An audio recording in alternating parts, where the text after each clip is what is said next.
Raghunath, are you ready for this? What? The wisdom of the sages trainings that are going on. Where? At the Eco Village, the Govardhan Eco Village in India. Why? To totally transform your life spiritually. Who? You, me, Radha Swami's going to be there. Other great teachers are going to be there. Lots of cool people. How? You go to wisdomofthesages.com/events. You find all the information there. Haribo. Om Namo Bhagavate Vasudevaya. Om Namo Bhagavate Vasudevaya.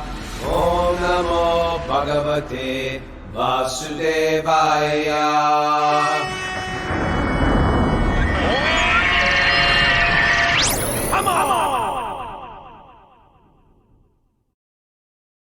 Live from Super Soul Farm, this is Wisdom of the Sages, a daily yoga podcast with your host, Raghunath, and co-host and senior educator at the Bhakti Center in New York, Kṛṣṇa Das. Welcome to the show, everybody. Welcome to, what day is it? Tuesday study of the Srimad Bhagavatam. We're here live on Zoom. And also, this goes out to about 10,000 downloads a day of people. It's hard to believe there's 10,000 people listening to the Bhagavatam every day from the show. It's quite amazing. That is the power of social media. See, everything's in its use, isn't it, Kṛṣṇa? I suppose. Almost everything. Yeah, come on. Everything it's how it's used. You could use something to, right? You could use a knife to stab somebody, or you could use someone to cut some vegetables, and you're making some offering. So a knife isn't good or bad. It's how it's used. So utility is the principle. You take social media, which is a distractor. It's the great distractor. I fall victim of it myself. I try to correct my kids. Get off your phone. Get off that screen. And there I am scrolling in the bathroom. I really didn't have to say the bathroom, but... But yes, the bathroom. Scroll. And it's addictive. It's addictive. And don't think because we're adults, we're above it. We're not. These are all addictive things. Adults get addicted to things just as much as kids do. But, it could be used. But, these things that are highly rajasic, it's like playing with fire, isn't it? True, Raghunath, true. It's like playing with fire. Anyway, welcome, everybody. I'm here live. We got a crew getting ready for the Bhakti Recovery Retreat here. Some of our favorite people are here from Zoom, a matter of fact, and others. And so they're all pouring in today for the Bhakti Recovery Retreat. And this retreat this weekend with Radha Swami at the farm. Super excited for that with the Wisdom of the Sages Retreat. Can people still sign up for that? Is it still? Rachel? Can people still sign up for the retreat, or is it sold out? Commuter tickets are opened. I think all this places People at the farm. That means they can drive up and get a bed and breakfast, or there's a place called the Silver Maple Inn, which is right near. Or if they're local. Right. Oh, there might be 2 ladies tickets available. Okay. So anyway, just go on the website, wisdomofthesages.com, and we'll see you up at the farm. And Mary, you have any announcements for us? Yes. Bhakti Recovery Group meetings today. The men meet at 1 p.m. and the women meet at 2 p.m. And there's an asana class with Josh Kane at 5 p.m. today for our Patreon members. And tomorrow evening, Lauren Baptiste is offering an Ayurveda class, Ayurveda for fall, for the changing of seasons. And that's at 7 p.m. tomorrow evening. All right, Lauren Baptiste. That's great. Yeah. I am getting in the mood of Lord Jagannath. I'm getting ready and preparing my mind for Jagannath Puri. I'm thinking about having a couple of sweet baby Jagannath classes coming up. When do you go? I go on the 20th. Okay. When do you return? When I turn November 7th. Okay. No. November 10th. November I 10th. think. No. Okay. Oh, Anyway. yeah, you're right. Yeah. Okay. Yes, November 10th. Thank you, Mara. All right. We ready for the nugget today? Yeah, so we got? Well, it's our Seneca week, right? How did you come across Seneca? You suggested Seneca is one of these guys. If you Google good quotes, there'll always be like a Seneca? Seneca quote. Isn't there Seneca? Isn't that a town in upstate New York too? Yes. Well, everything in upstate New York is named after European cities. A lot Often named after Native American stuff. a lot of European cities. Okay. There's Athens and Albany and a. But Seneca is not a European city. It's a European. It might be a city too. All right. Anyway, I don't know. All right, here's what we got for you. I'd like to hear your purport on this, Kṛṣṇa. Okay. Remember that pain has this most excellent quality.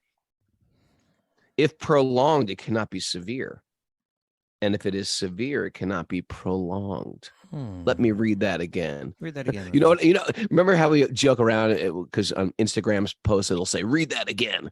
You know what the latest thing on Instagram is? They'll say read this over and over again for 1 minute. It's like, come on, Instagram, you're gonna give me you can't put up a post and just order me to read your post for a minute. Okay, so read this for a minute, Kṛṣṇa. Okay. Remember that pain has this most excellent quality. If prolonged, it cannot be severe. And if it is severe, it cannot be prolonged. I'm going to challenge you and Seneca on this one. Okay. Okay. It's not wise to challenge Seneca. But if prolonged, it cannot be severe. Well, what about chronic pain? Come on, that's severe. I guess it doesn't meet his level of severity, I suppose. Right. I mean, severe. I mean, nobody's saying chronic pain is easy. No, nobody's saying that. He's not saying pain is easy. Okay. But I guess he has another level. You know, when it's a medical, phenomena that when pain reaches a certain level, one passes out, right? Yeah, that is interesting how the body works like that. Yeah, it has this. It's this thing where I think it's the blood vessels. The heart slows down and starts pumping blood at the same rate, and the blood pressure drops, and you pass out. Right? So if pain reaches a certain level of severity, it ends, right? And if it's going on for a long time, it can't be. He's saying this is what I take from it. Okay, right. He's saying remember this about pain, because we may become overwhelmed by it, And here I don't think we mean just physical pain. I think he's also referring to the different types of distress that we experience in life. Different types of maybe emotional pain or something.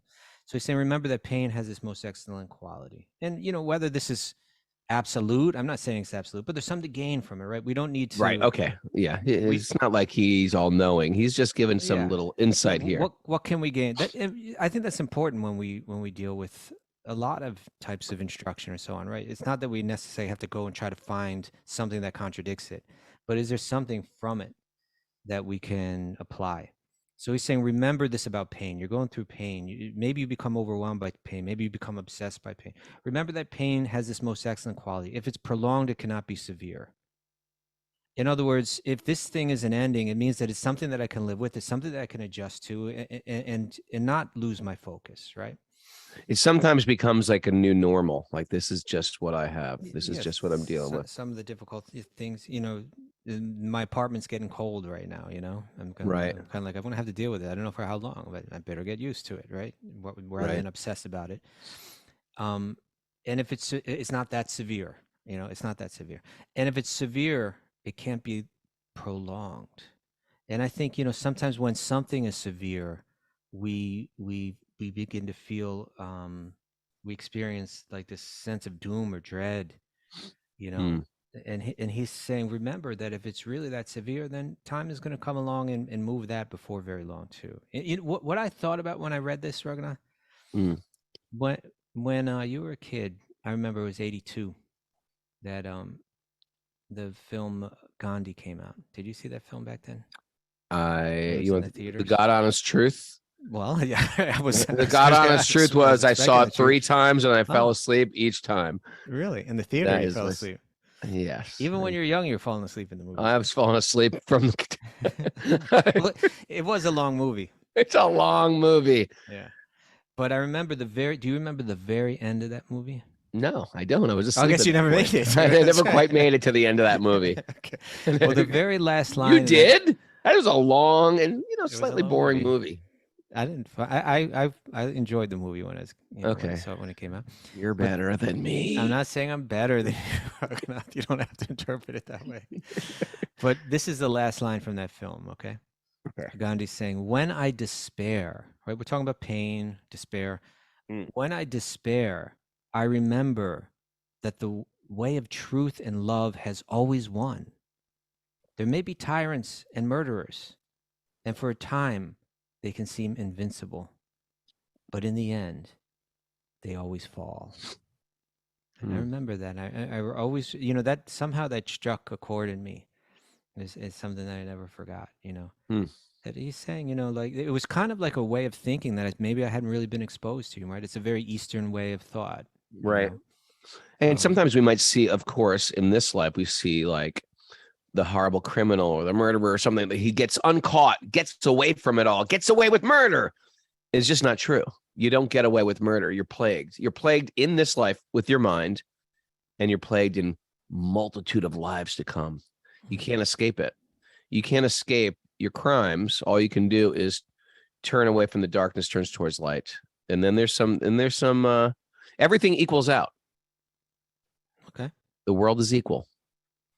And this, it's kind of a zoom out, I think, that he's asking us to do, right? Yeah. Okay. If there's some pain that we have to accept in life and just adjust to. Yeah. Then we can understand it's not that severe. And there's some pain that it seems like I just can't adjust to that. Okay, well then just hang in there because it won't be going for too long, But in either case, the idea is that we should never be distracted from what's most important in life by the externals, right? And pain is an external, and it's a powerful one. It's one that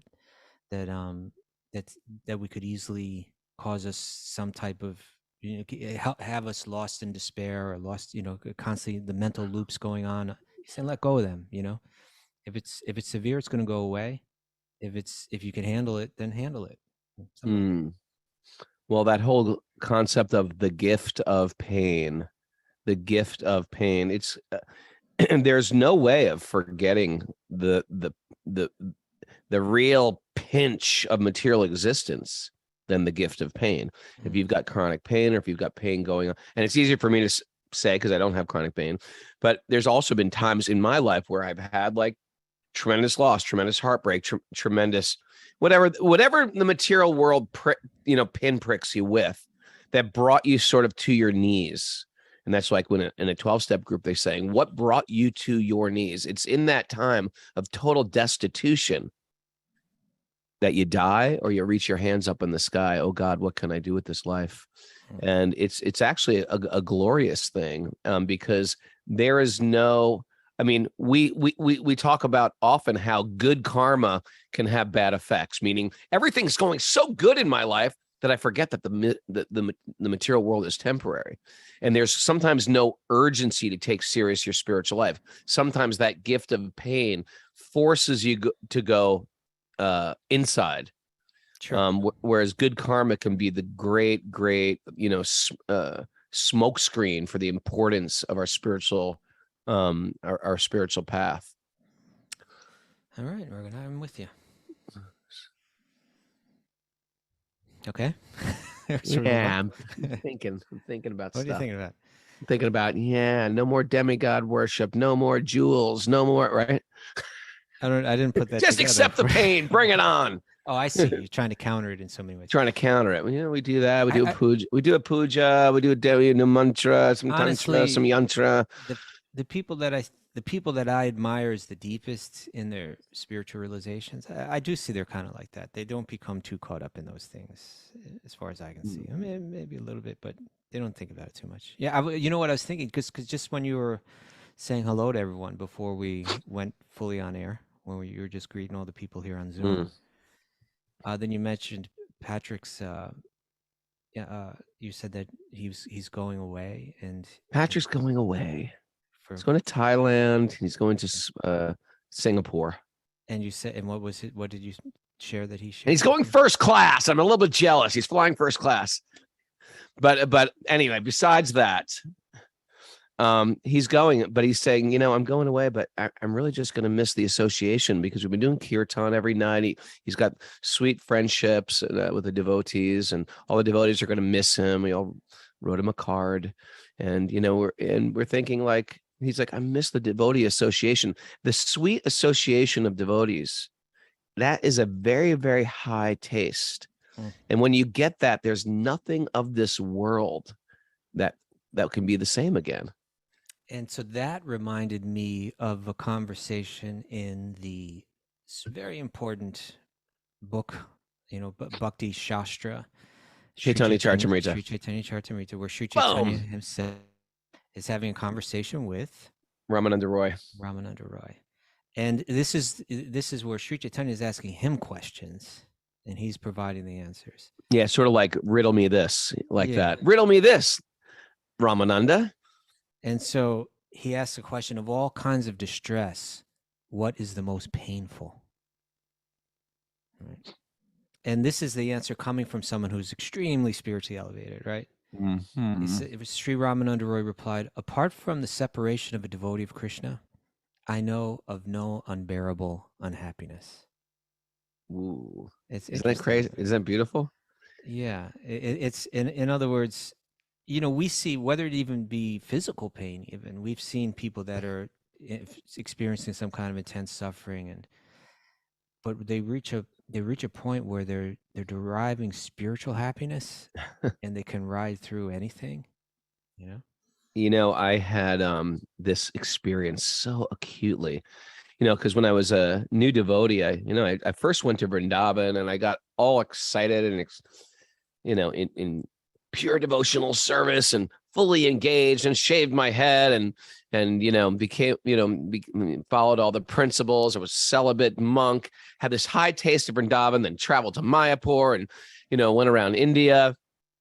And then I came back to America because we got offered a European tour, and I never had really been to Europe, and I had already quit the band.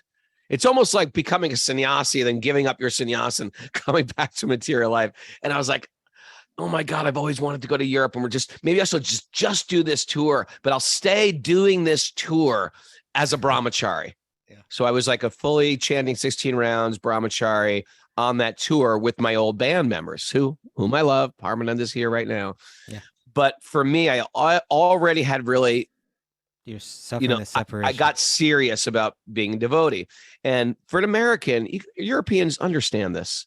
America is not, it's, of course it's ancient, but there's no like charming old, narrow streets or, beautiful building. There's buildings in Netherlands that are like 500 years old and beautiful cathedrals that are 1,000 years old. It's like, we've got nothing like that here. So there's a charm that Europe has for an American. So I remember I was going to go to Europe, and it was very charming and very adorable. But I tell you, what was ringing through my mind is it's all the same. It's all the same. People wanting to eat and sleep and mate and defend. It's all the same. I've given up my spiritual life. I've given up the association with devotees just so I could try one desperate attempt at sense gratification. What a fool I am. What a fool. And it was a 3 months grueling tour where he played every night and 2 times twice a day. And it was mixed with a bunch of pain and exhaustion. You were about to mention a couple bands, weren't you? Oh no, God, we were. Yeah. Anyway, the whole tour was crazy. But I will say this: every now and then, Lord Chaitanya sprinkled some fairy dust on me. Right. Like that was before the days of GPSs. So you'd pull into the main station of each town, like the main train station. You ask for directions, and nobody's a devotee with me at all. And I'm just struggling like anything. It's so painful. This is what we talked about. It was so painful to me not have an association with devotees because no one's talking about spiritual things. They're just talking. And when you get focused on your spiritual life, all other talking sounds like noise. And just all you start thinking of is, don't you understand? We're going to die. Let's speak about transcendental subject matter. I've just been around a bunch of like extreme spiritualists, and now I'm around extreme people absorbed in material consciousness. So I was experiencing the juxtaposition of the two different communities. And so we pulled up to this main station in somewhere in the Netherlands, and I was just distressed. And then I hear, and my driver's asking for directions. I hear tick, tick, tick. tick, tick, tick, tick, tick, tick. I was like, what is that? Clock? No. Your watch? No, it was a kirtan. Oh, It was a kirtan going ting, ting, ting, ting, ting. I was like, what is that? And there was a bunch of devotees having a big kirtan in the middle of the Hauptbahnhof, the train station. And I open the door and I run out. And I'm just like, I still had my Sika, but it was like, I didn't have long hair. So it was like a little, and I had bleached blonde hair when I shaved my head. So I just had like a big white hamburger patch on my head. And I just ran to this kirtan. I just started jumping up and down. Hey, and the devotees didn't know what was going on. He's just a regular kid in jeans running up to them dancing. And then the driver's like, get back in the car. Get back in the car. I was like, okay, I gotta go. Thank you. And one of the devotees he had this really cool Lord Chaitanya sweatshirt. And he took it off and he just gave it to me. That's so unusual. It's so unusual. And he gave it to me. That was my Lord Chaitanya sweatshirt that I wore on the rest of the tour. And I ran back in the car and I felt like that was like Lord Chaitanya throwing me a bone. Did you ever find out who that was? No idea who it was. It was somewhere in Belgium that happened. Very interesting. Yeah. You know what that story reminds me of, Raghunath? Someone's going to throw Patrick a bone there. Lord Chaitanya is going to throw you a transcendental bone on this trip. So. And I want to hear all about it. Okay. Go ahead. What does that remind you of? It reminds me of this story that I heard from Gadadhar, a friend in Germany who used to, he's such an brahmachari with us. Yeah, he was such an angelic, he could sing beautifully. He's talented, brilliant guy, right? Brilliant. And so he was a monk, a young brahmachari at the time, real charismatic young monk. And he used to kind of head up this team, the Spiritual Skyliner, which was this cool bus that was kind of airbrushed with the cover of the first canto of the Srimad Bhagavatam, all the spiritual sky, all the different planets and everything like that. And they had a temple on that bus. They gutted the bus and built a beautiful Lord Chaitanya temple in that bus. It was beautiful. And they would drive it used to follow shelter around Germany. Yeah. So they would drive it to different events. And he told me they once drove it to like a reggae festival, right? And so it's like all these kind of German hippies at this reggae festival. German hippies. You say that with a bit of disdain. German hippies. so don't see the soul, Raghunath. See the soul. Okay, German hippies. Yeah, because the German hippies like cynical hippies, right? It's like if you're a hippie, you can't be cynical like that, right? It's true, right? Did I hit the nail on the head? See the soul, Kṛṣṇa. Did you just call German cynical? I said German hippies can be cynical. No, just the German hippies are cynical. Okay, go ahead. So if you're German out there, forgive us here. We love the Germans. We love you. You're not the cynicism. Okay, go on. So they're doing like kirtan on this inside this temple bus, and hippies are coming in and kind of checking it out, and but not really taken to it, like not really feeling it. And then this group of hippies they came on and they had this special guest with them, and it was like this old dreadlocked sadhu from Vrindavan. With the hippies had them? Yeah, the hippies had. The hippies had their own sadhu with them? Yes, and so they brought this sadhu onto. Oh, all right. They brought this sadhu onto the bus, because the hippies went to India, right? And they met the sadhu. I'll tell the story. Okay, Without. So they bring on this old dreadlocked sadhu from Vrindavan, from India, and he steps onto that bus. And he's like practically in tears. He bows down in the temple and he's like saying, "Oh, thank God!" He was like, it was like a man in the desert that finally getting like some water. He's like, he was just expressing this intense gratitude to these young Hare Krishna monks with their bus here in their little temple. Right. And he's saying, "I've been suffering so much. These people, they came and they took me away from Vrindavan. These cynical hippies. Took me away from Vrindavan, and I've just been suffering ever since. I don't know why I've come here." So yeah, these hippies had gone to Vrindavan and they found this wise man and they brought him back to Germany, but he was like captured him. Yeah, and then all the other hippies, like the people that brought him and the other ones that were like on the bus already, they're all gathering around this. He had all the externals of like a holy man, Right. But they didn't see it in the young Hare Krishna monks. Yeah, you take who are these young? I want to go Yeah. to India to find a guru. Who are these guys? What do they know? Just a bunch of young white kids. And You know what I mean? Yeah. And so like the whole crowd was like questioning him, like, well, what do we need to do to find the enlightenment that you have? And he's like, just do what these boys are doing. Don't you get it? Like they got the whole thing right here. It's right here for you. They have Vrindavan, they brought it right here. It's just like, so it reminds, but you feel that, you can see that when you have that spiritual taste, almost anything, like you feel like you're in a desert if you don't have that connection, and if you have that connection, you could tolerate anything, in this world practically. It's got to be deep, when it gets deep, it's like that. You had it, Raghunath. I think you got a deep taste when you first went to Vrindavan, and then you went on that tour, and it was like, whoa. Oh, it was painful, man. It was painful. Yeah. So I had to do my time. Sometimes, you know what? Sometimes you're not on a speedboat. Sometimes you're on a sailboat. The difference between the speedboat, a speedboat's just going one direction, full time ahead. But sometimes sailboats, they tack. Okay. They go a little up, a little down, a little up, a little down. And hopefully you have your compass set on your north. And then tacking's okay, but you experience the ups and downs of your choices. So, sometimes I had to go out of the boundaries, and I paid for it. Okay. But you learned from it. You experienced something. I don't even look like you paid for it. It seems to me like just deep into certain realization. It does. It does. It does, but you pay. Okay. It does. Right. You know what I mean? Hopefully you're still in your path. I'm still in my path. But there's a reason why there are rules and regulations and parameters and yamas and niyamas and guardrails and everything that we say, and dharma, is because you could break all types of dharma too. And I didn't break dharma on that tour, but I was away from the association. But you could break all types of dharma too and still be on your spiritual path.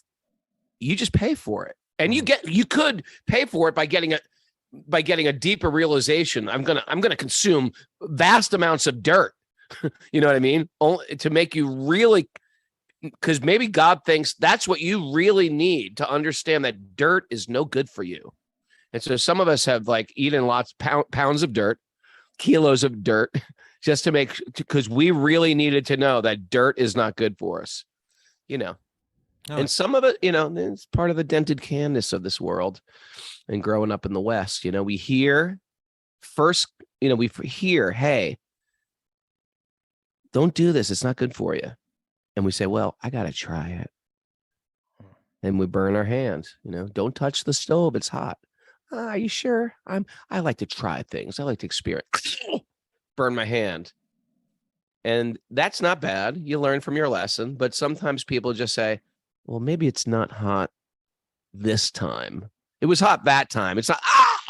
And some people will repeatedly burn their hand, almost never to learn that lesson. So that's what we don't want to be. We don't want to be constantly running east looking for sunsets. It's not gonna work out for us. Can't do the same things again and again and expect different results. Any other cliches you can throw? No. That's two. Let's go with three. No, but I appreciate. I'm being cynical now. I appreciate it. Oh, you cynical hippie. I'm a cynical hippie. You cynical hippie. All right. What number are we on here?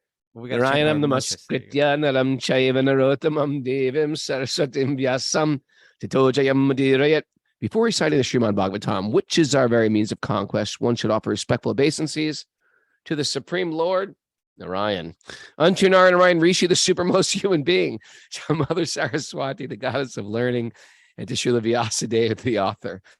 Nasta prayeshu bhadreshu nityam bhagavat sevaya, bhagavati tamasloke bhakti or bhavati naishtiki, by regular attendance in classes in the Bhagavatam and by rendering service to the pure devotee. All that is troublesome to the heart will become eradicated, and loving service to the Supreme Lord, who is praised with transcendental songs, will be established as an irrevocable fact. Om Gyana Tamarandasya Gyananjana Salakaya Chakshuran Militam Yena Tasmai Shri Gurave Namaha.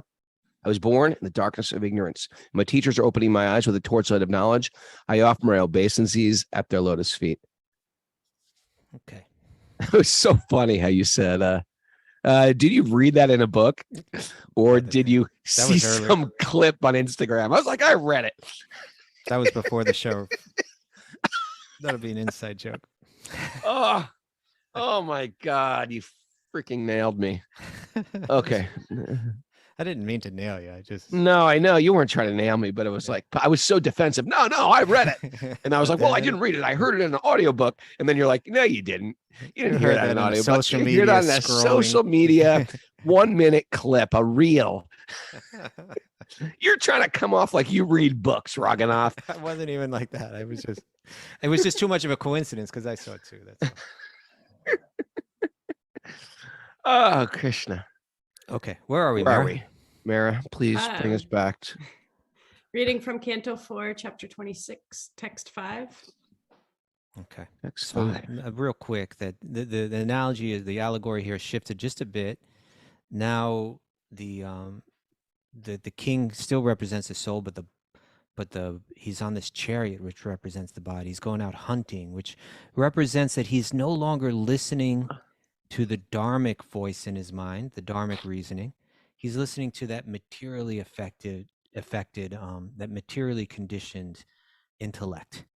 So the queen represented Dharma. In the previous chapter, the queen was saying, hey, come on. Materialistic Dharma, but Dharma nonetheless. Yeah, you can elevate yourself through these Vedic processes and eventually reach moksha or liberation. And now he's like, okay, queen, I'm not interested in your information. I've got my own material agenda. That's right. Yeah, outside the boundaries of Dharma. And that's being represented as hunting here. The great teachers on this are saying that especially that has to do with sexual, like womanizing, like that type of hunting. Woman hunter. Yeah, but what's going to happen is he's going to go out hunting. He's going to get tired of it. We're going to see, and then he's going to go turn back to Dharma. What have I done? It's the interesting thing about sense gratification. It gets old quick. Yeah. And that mantra always manifests. What am I doing? What am I doing with my life? What have I done? Or what have I done? Because oftentimes in the name of sense gratification, you don't just hurt yourself. You hurt a whole plethora of other people in your mad pursuit for sense gratification. It's just part of it. You're plowing through people's feelings and emotions and etc. And you may say to yourself, my God, what have I done? You know that one, Raghunath? When the days go by, let the water touch it. Under once in a lifetime. I got Danny Kazakowski and Sherry. Sorry here. They're old school with me. Yeah. When I was a kid, I was a projectionist at the 8th Street Playhouse. Mara, is he squirreling away right now talking about being a projectionist at the 8th Street Playhouse? And I had to show that Talking Heads movie. I showed it I don't know how many times with that song in the Thank you for that, Kastuba. Can you reel that squirrel in, please? Okay, let's reel it in. Let's read the Bhagavatam. Yeah, I'm ready. Reel it on in. My God. I'm sorry. Forgive me. Bring it back. Go, okay, text 5. Yeah. Okay. At that time, King Puranjana was very much influenced by the demoniac propensities. Because of this, his heart became very hard and merciless. And with sharp arrows, he killed many innocent animals in the forest, taking no consideration. He's being cruel. He's being cruel. Whether you want to take it literally and we're talking about the cruelty of animal killing, or whether you want to take it figuratively and it's referring to the cruelty of just that blind material enjoyment, how it causes suffering in others. If a king is so I just want to put this out there. There was hunting going on in Vedic civilizations, but it was for the very, very low class. Or the kings could also do it. The warriors could do it. The warriors could do it. The warriors, it was within their dharma, but not necessarily to eat the flesh. It was just sort of like sometimes they would, though. Sometimes they would. As a matter of fact, it's about to come up in the next verse. Well, not the Vaishnav kings. Yeah. If the king is too attracted to eating flesh, he may, according to the directions of the revealed scriptures on sacrificial performances, go to the forest and kill some animals that are recommended for killing. One is not allowed to kill animals unnecessarily without restrictions. The Vedas regulate animal killing to stop the extravagance of foolish men influenced by the modes of passion and ignorance.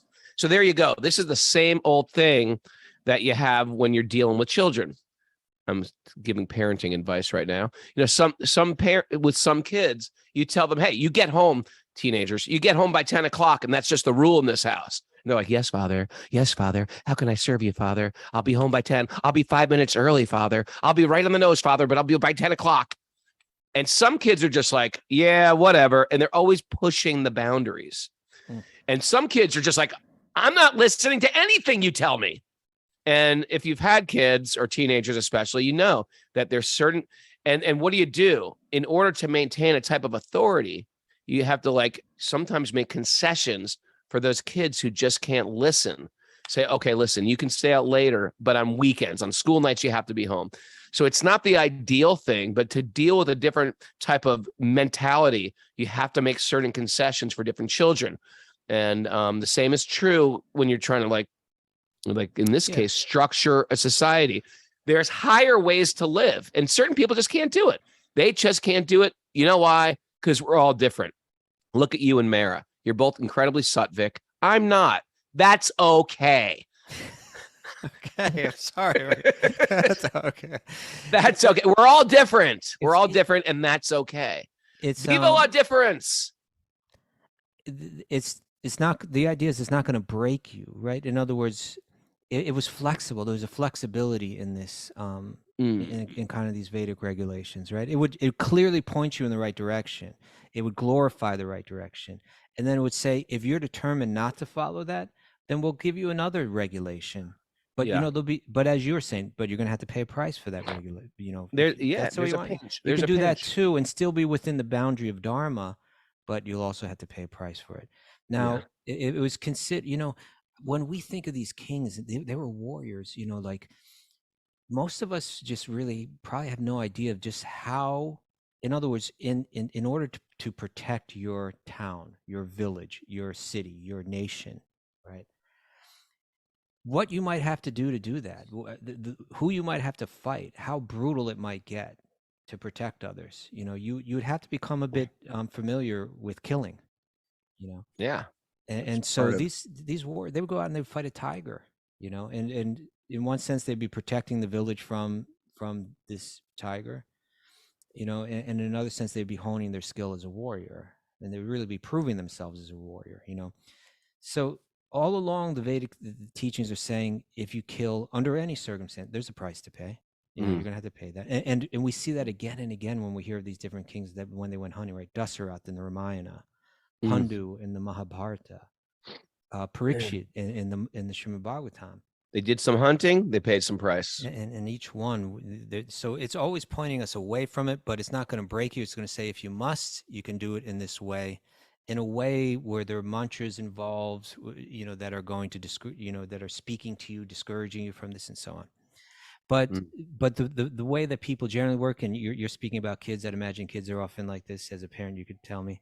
But once you give them a little leeway, they want to keep pushing that more and more too. And the idea was that this is I would say our Gaudiya Vaishnava understanding of like the different eras, like in Indian history, right, where there was a Vedic civilization that it gave some scope for meat eating, although it highly discouraged it, and it was just taken advantage of, and it was just, you know, and then therefore Kṛṣṇa comes as Buddha, rejects the Vedic teachings and all of their compromising regulations, right?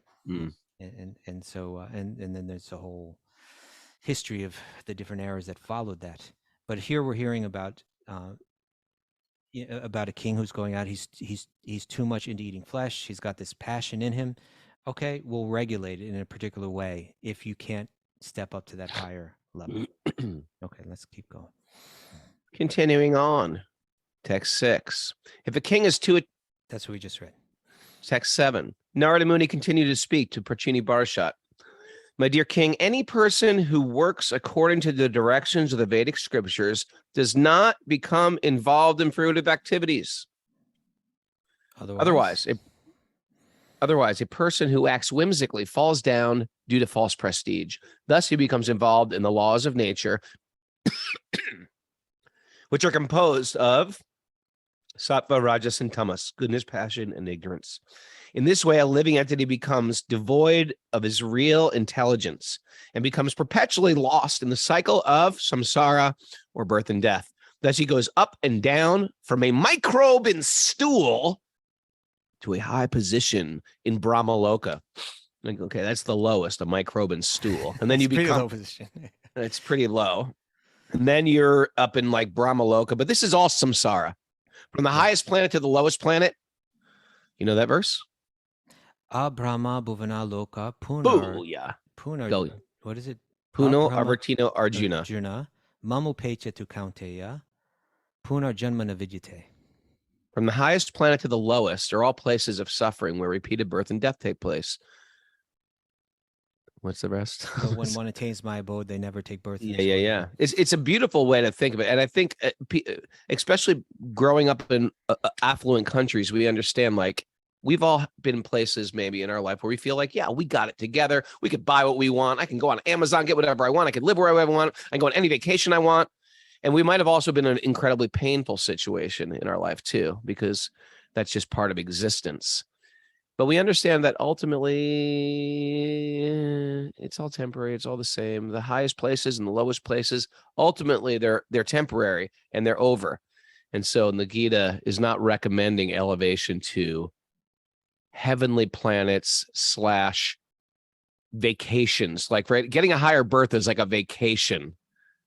And then it's over. It's all temporary. We're pushing away from temporary pleasure and going towards an eternal pleasure, a more subtle pleasure. And that's why, again, we're going back to the same point about how good karma actually isn't really good karma. It's just there for a few moments. And with it comes a lot of other issues that come from material opulence. All right. Text 9. Text 9. When King Paranjana was hunting in this way, many animals within the forest lost their lives with great pain, being pierced by sharp arrowheads. Upon seeing these devastating, ghastly activities performed by the king, all the people who were merciful by nature became very unhappy. Such merciful persons could not tolerate seeing all this killing. Yeah. And it, Srila Prabhupada, he's kind of like, he's in his commentaries, he's spending more time on the allegorical, or let's say that taking it literally rather than allegorical, like talking about killing animals. But in this purport, it kind of goes in both ways, because again, allegorically it's saying when you're only concerned with your own pleasures, then you hurt people. Yeah. And particularly, this they're saying this is referring sexually, like womanizing and so on, that you cause pain to others. But Prabhupada's also commenting on in terms of just, killing animals. So he says this in the commentary. He says, the devotees are pained to see the hunting and killing of animals in the forest, the wholesale slaughter of animals in the slaughterhouses, and the exploitation of young girls in brothels that function under different names as clubs and societies. Ooh. He says, being very much... The brothels that function under names of clubs, like basically calling a nightclub like a brothel almost. Yeah, I think that, yeah. It's like we're just like giving up any type of like dharma just in the name of this is what's normal now, the new normal. Being very much compassionate upon the killing of animals in sacrifice, the great sage Narada began his instructions to King Prachinibar, he said. In these instructions, Narada explained that devotees like him are very much afflicted by all the killing that goes on in human society. Not only are the saintly persons afflicted by this killing, but even God himself is afflicted and therefore comes down in the incarnation of Lord Buddha, which I was just talking about. You just read the Bhagavatam's mind. Well, you're thinking like the Bhagavatam, Prabhu. Or Prabhupada here, right? Jayadev Goswami therefore sings Sadaya Hridaya Darshita Pashughatam. Simply to stop the killing of animals, Lord Buddha compassionately appeared. Now Prabhupada says this. He says, some rascals put forward the theory that an animal has no soul or is something like a dead stone. Everybody says that. Oh, so many people say that. In this way, they rationalize that there's no sin in animal killing. Actually, animals are not dead stone, but the killers of animals are stone-hearted. Consequently, no reason or philosophy appeals to them. That's a great quote. Yeah. I've quoted that before. Have you? Yeah. On stage or something like that? Or Something like that. So in some shelter, this or that interview or context? something. Yeah. Um, Remember that commentary? I remember that commentary. Yeah. It's a very common thing. Yeah. Animals don't have souls. It's like, the concept of the soul in the Vedic paradigm is so sense. It just makes sense. If it's living, it's got a soul. Yeah. Right. That cat is alive. It's got a soul. The tree is alive. It's got a soul. It's what's animating the matter. It's got a soul. So of course it's got a soul.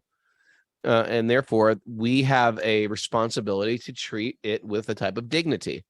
We don't have to get caught up on all this stuff about bodies and races and genders, and we've already figured it out.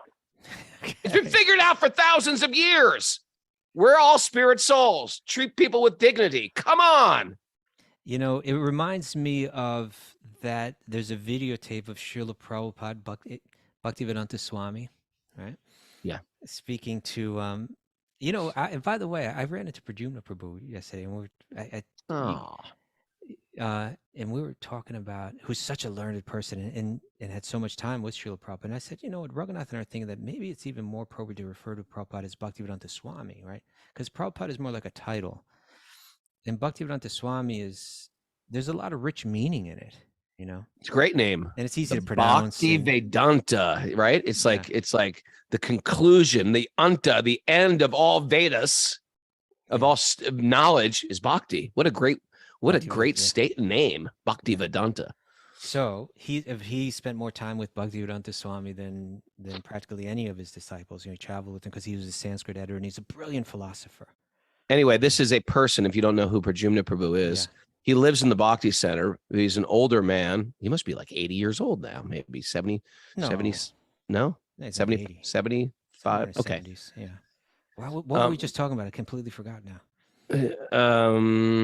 Bhaktivedanta Swami. Yeah, Bhaktivedanta Swami or Prabhupada. Yeah, but Which just name you before should refer to. Yeah, but just before that. But Killing of animals. Stonehearted. Yeah, I got it. Yeah. Yeah. There's this video of Bhaktivedanta Swami speaking with Cardinal Dianalu. Remember that? He was like yes, that's a great one. That's the cardinal, the French cardinal who was saying, well, what's the big deal about eating animals? Prabhupada brought this up with him, right? It's a filmed discussion between the two. And there are a lot of, even on the show, we've been taking a lot of inspiration from Catholic figures, right? I think it was last week was Richard Rohr, and not long before that we were somewhere else. I forget what it was, but this you could see this man, although he was a cardinal, although he was holding such a high level role in this particular church, you could see that he had no spiritual depth to him. Just the way he was, and it's a point that a lot of people don't get, and that's okay, but you could just tell by the way he was speaking that he was just so dense on this, that he had, like Prabhupada said, they became stone-hearted, right? Almost stone-minded too. It's just like Prabhupada was just speaking to him so clearly and simply and logically, and he just couldn't handle any of it. He just couldn't take any of it in. Sometimes when you're attached to something, you can't hear anything. You know what I mean? You'll fight it tooth and nail. Attachment covers truth perception. Yes. Mary, note that down, Mary. Mary's on that one. Yeah, Mary's like, well, that's wise. Me and Kṛṣṇa are vying for our takeaways. Choose my takeaway, Mara. Don't eat pounds of dirt. Yeah. Oh, well, you know what? It's takeaway time. Kṛṣṇa, it's time to sum up our show. Okay. Picked out all the highlights. Maris compiled an incredible list of very brilliant things we've said in the course of this show. And we're going to talk about it. Very brilliant. We can't escape from our crimes. We can't escape from your crimes. They hunt you down. Really. Crimes, yet. Okay. All right. That was you. That was me. Excited. You can't escape from your crimes. Okay. Yeah, you say you can't get away with it. Okay. Yes. Everything's even. Don't get away with murder or something like that. Yes. The gift of pain can bring urgency to go within. The gift of pain. Separation from devotees is the only distress. An unbearable one. Sense gratification gets old quick. Gets old quick. You end up just going like, all right, now what? Right? Ever Yeah, keep do chewing that? It. You keep chewing it, and Yeah, it's like chewing gum. flavor. After a while, it's got no flavor What anymore. else to do? You keep chewing. Any more gum around here? I'm bored. I ate too much. Did that too much. Start Did this too stretching it. much. Stretching the gum. Gets old. Your jaws hurt after a while chewing it. Where all spirit souls treat everyone with dignity. There you go. Yep. Detachment. Every being with dignity. Treat a tree with dignity, Mara. Not just. Okay, sure. What did she say? People. I said everyone. Everyone. No, this includes the trees. Yeah. Detachment covers truth perception. Detachment covers truth perception. The highest and Devo lowest. song? Sounds like a robot. The highest and lowest places are all temporary. Yeah. The greatest joy you ever feel, people. You'd be like, it's gonna be over in a second. My child is just born. Well, he's gonna be moving out of the house soon. Don't get so happy. It's really true. It's like it minimizes even the greatest material joy because it's all temporary. There's something higher, Mara. There's something even higher. Okay, go on. We're all different, and that's okay. And that's okay. German hippies are cynical. They are. Oh, they're bad. Maybe they're not bad. all of them, but can be. That's all I'm saying. You know, I forget. We have some Germans on the show. Yeah. Narayani's German. She's not cynical whatsoever. She's not. No, she's not. No, She's not. She's not a hippie though. She might have been. No, she wasn't. She was a punk. No, she wasn't. She wasn't a hippie. And sometimes you got to eat pounds of dirt. Oh. Sometimes you got to eat not just a little dirt. You got to eat kilos of dirt to understand. I don't want to eat dirt anymore. Those of you who eat dirt, you know what I'm talking about. Thanks for joining us today. Thanks for listening to Srimad Bhagavatam every day. Srimad Bhagavatam, the medicine for Kali Yuga. It is the medicine of material existence to heal us from our attachments to material existence. We're all attached. Isn't it weird? We're attached to the very thing that's sort of killing us. And the Bhagavatam is that healing herb, that salve, that homeopathic medicine we can take to cure us of the material disease. The Rasayana. Yeah. The antibiotic of material bios that are trying to kill us and take us down. Thanks, everybody, for joining us. We do this every day. Join us tomorrow, 6 a.m. Tomorrow is what day? Tuesday. What day is today? Tomorrow's Wednesday. Walk on Wednesday. Who's our Walk on Wednesday tomorrow? I don't know. Secret? We got a secret Walk on Wednesday? Huh?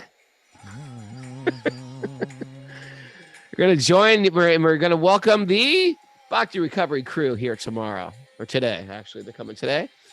And this weekend, Wisdom of the Sages retreat. We're winding up our retreats for this year. It's so exciting. If you're going to be there, write your name on the board. Thanks, everybody, for joining us on Zoom. You, too, can join us on Zoom. Go to Wisdom of the Sages 108@gmail.com. Email Mara for the secret codes, and she will let you in our secret chambers. Thanks to everybody for joining us. Put your hands in the air. The mood you're representing, I trust you, my Lord. I trust you. My life is for you. I thought it was for me. It's for you. What would you like for me in this very short lifetime? Haribo, everybody. Haribo.